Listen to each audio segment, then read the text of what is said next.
strong females. Good Lord, they got one on CW named Supergirl, ladies and gentlemen.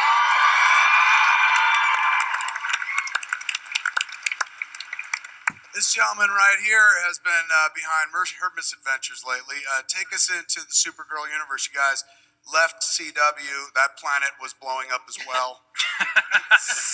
And you landed on the planet CW, where there seems to be a much better fit. And you've been able to kind of take the show in directions that maybe, like in season 1, you didn't think about. The girl is an alien, but she was the only alien, kind of. And then in season 2, felt like the move away from CBS to CW allowed you to kind of stretch and be like, let's do lots of aliens and stuff.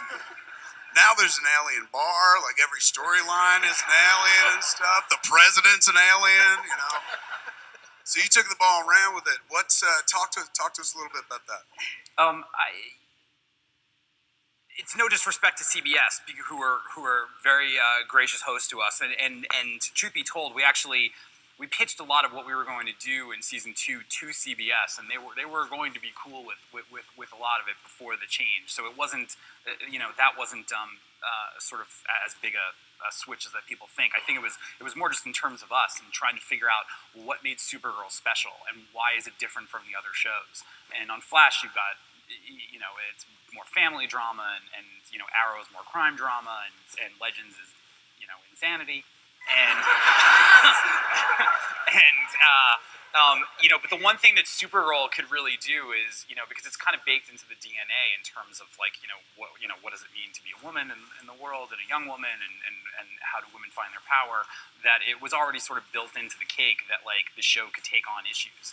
And so when we were crafting this season, we started talking a lot about what's going on in the world in terms of immigration, in terms of journalism, in terms of LGBT rights, and we realized that this show and this cast, more than anything else, could handle mixing that real world stuff into the superhero world, and I'm as proud of the episodes where we've really touched on that as anything I've ever done in my career.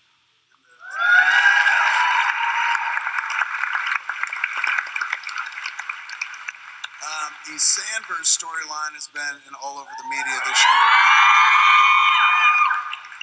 I ship Sandverse. It's a great storyline that you're working on there. What is the award you guys were nominated for? We were nominated for a GLAAD Award.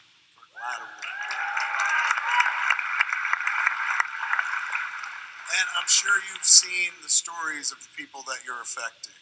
Yeah, like we certainly didn't set out to do that, but the response that we've gotten and just the personal stories that we've heard, whether it was through Twitter or Facebook or Instagram, or people like who we just meet in life, who you hear they work on Supergirl, telling how much Maggie and Alex's relationship means to them, how much Alex's journey has meant to them, how much Kara and her family and her friends, being there for Alex, as she's made this journey has been really gratifying, because we're up here to entertain people, but if in some small measure that like we did some good and made somebody feel a little less alone in the world for 42 minutes, that's really special.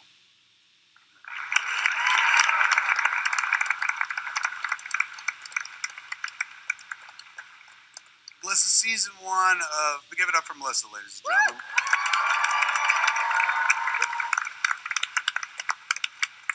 I've told you this, but I'm going to share it with these cats. Season 1 of Supergirl, the episode where you were exposed to manufactured red kryptonite.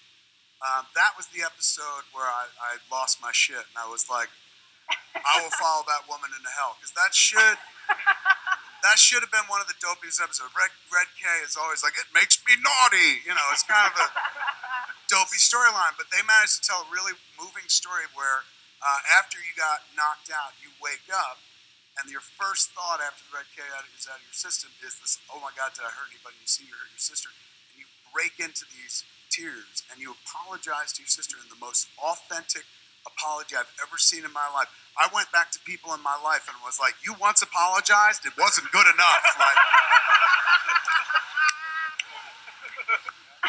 So and so right then and there, I was like, oh my god, I want to go work there. And I've worked it twice, and what's really lovely is you are.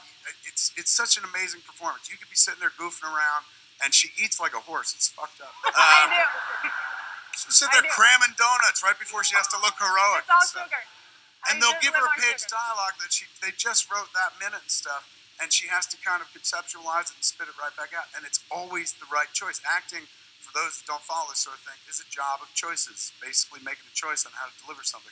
Unerringly, you make fantastic choices over and over again.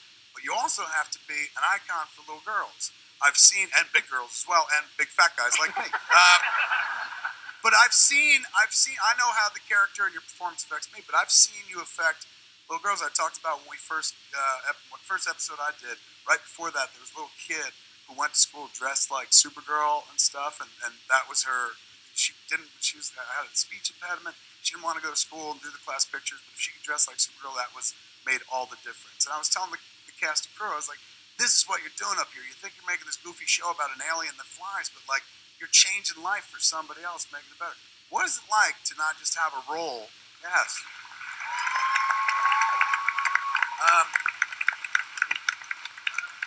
What is it like to not just have a role, but to have a role? You know what I'm saying? In people's lives. Well, it's interesting because having Linda Carter on the show, I think she was in a very similar position as was a role and the role as well. And she had some really great insight to it. She still is that. Like, she is Wonder Woman, and she's wonderful to be around and inspiring. And I think I was overwhelmed by that prospect in my first season, and now, especially with what's happening in the world, and I got to go to Women's March in D.C., and it felt really meaningful, and it felt like what we do and what we stand for, playing these people with superpowers, and especially Supergirl. Her motto is hope, help, and compassion. I think that's a really important message to spread, so I feel really grateful that I get to be a part of that. And best of all, at the march, you had the best sign of anybody.